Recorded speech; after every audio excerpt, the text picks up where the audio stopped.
Half cup इतनी यहाँ पर मैंने मूंग की दाल ली है और जितनी मूंग की दाल है उससे आधी मैंने चना दाल ली है 1/4 कप। 2 टेबलस्पून इतनी मैंने मसूर की दाल ली है। मसूर की दाल के बाद यहाँ पर मैंने छिलके वाली मूंग की दाल ली है 1 टेबलस्पून इतनी। अब इसे हम अच्छे से धो लेंगे 1-2 बार। बहुत सारी मार्केट के दालों को पाउडर लगाई जाती है, तो आप इसे बहुत ही अच्छे से धो कर लीजिएगा, क्योंकि वो पाउडर जो होती है वो हमारे बॉडी के लिए ख़तरनाक होती है। तो इसको हमें 8 घंटे भिगोने के बाद इस तरह से स्ट्रेनर में रखना है, जिसके कारण क्या होता है, ये सारा जो पानी है ना वो बाउल में निकल जाएगा और दाल सूखी हो जाएगी। अब इस दाल को हम मिक्सी के जार में डालकर पीसेंगे। ये बहुत ही हेल्दी ऐसी रेसिपी है। आप गेस कीजिएगा मैं इसे क्या बनाने वाली हूँ।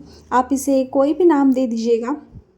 तो यहाँ पर मैंने जो दाल पीसी है ना, इसे हम बाउल में निकाल देते हैं।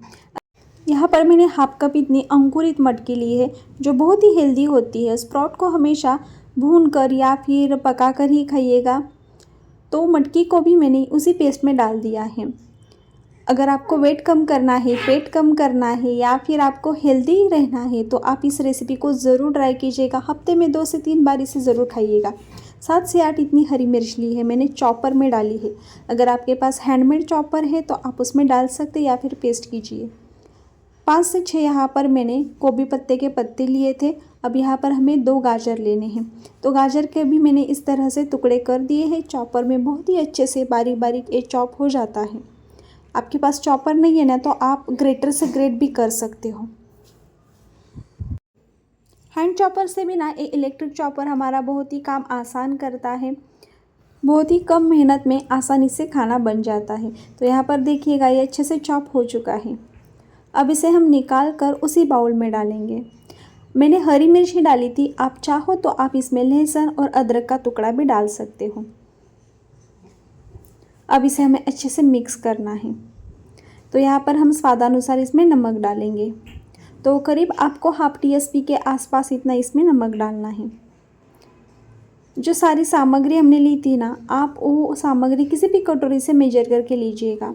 हाफ टीस्पून इतना यहाँ पर हमें गरम मसाला डालना है।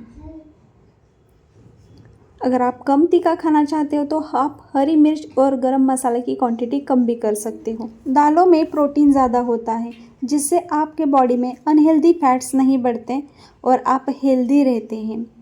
कार्ब की क्वांटिटी इसमें बहुत ही कम है, इसलिए आपका वज़न भी नहीं बढ़ेगा। अगर आप वज़न घटाना चाहते हो तो ऐसी रेसिपीज़ के साथ साथ आप फाइबर भी लीजिएगा।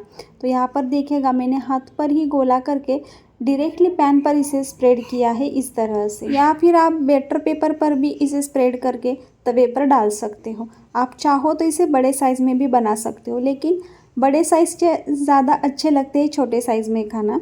अगर आप फुलके बना रहे हो या फिर गेहूं की रोटी बना रहे हो ना, तो आप देखिएगा छोटी वाली जो रोटी होती है ना, वो बड़ी से भी बहुत अच्छी बनती है। तो आप इसे इसी तरह से ट्राई कीजिएगा। तो इसे हमें ढककर पकाना है कुछ आधे मिनट के लिए, फिर इसे हमें फ्लिप कर देना है। अगर आप थोड़ा क्रिस्पी ज़्यादा चाहते हो तो आप इसे घी या बटर लगाइएगा, और सॉफ्ट चाहते हो तो आप इसे तेल भी लगा सकते हो। दोनों तरफ से इसे अच्छे से घी लगाने के बाद मैंने इसे फिर से ढक कर रख दिया है। अब देखिएगा यहाँ पर ये तैयार है। आप इसे हरी चटनी के साथ, घर में बनी हुई किसी भी चटनी या सॉस के साथ सर्व कर सकते हो। एक कंप्लीट फूड है।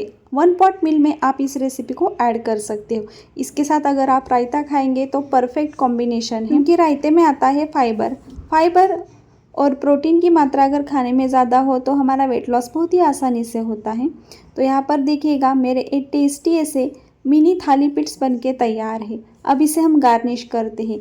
हेल्दी खाने को अगर गार्निश किया जाए ना, तो और बहुत ही टेस्टी लगता है, और जो खाना दिखने में अच्छा दिखता है ना, वो ख़त्म भी जल्दी से हो जाता है। तो यहाँ पर मेयोनीज़ और टमाटो की केचप के साथ मैंने इसे इस तरह से गार्निश किया है।